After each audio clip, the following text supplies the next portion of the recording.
There's more to the world than you truly see. You've sensed it, but you cannot tell.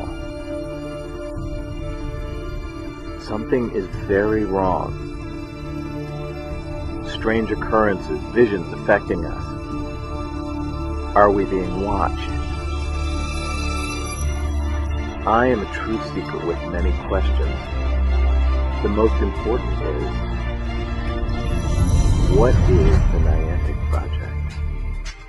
Okay, so now that we have reached this point in the Niantic investigation, I think it is a good time to reflect on what we've uncovered to date. My first step on this journey started with a cryptic email, one of many, that I haven't been able to trace. No message, just a link.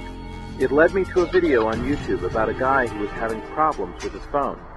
Turned out him having possession of the phone was his biggest problem. More emails followed. Information and data about other people who had come into contact with what I learned was a secret initiative, codenamed the Niantic Project. But what was Niantic all about? Apparently it has something to do with portals, locations that radiate a kind of energy. This professor was giving a lecture on the subject. Maybe the same source that tipped me off was contacting him as well. If so, it looks like I'll never get the chance to ask him. He wasn't the only one to go missing. So did one of his students. Both came into contact with a secretive government agency, the NIA, which supposedly no longer exists. More on them in a moment. Oh, and the guy with the glitchy phone? Yeah, he's gone radio silent too. Every day, more would be leaked to me. A slow drip that was turning into a flood.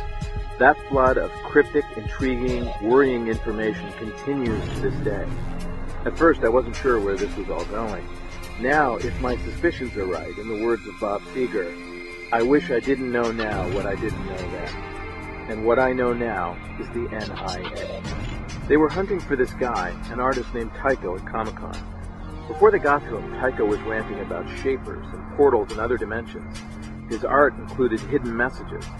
I've been able to decode some, and where do they lead?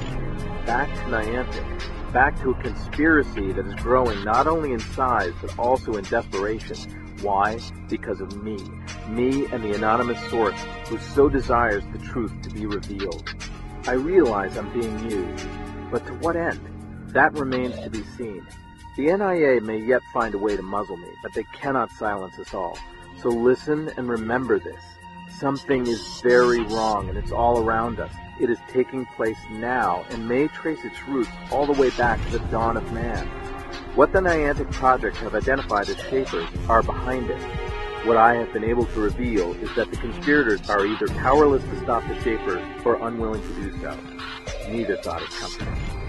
This site, NianticProject.com, this site is my insurance policy against the NIA finding a way to make me disappear like the others who got too close to Niantic.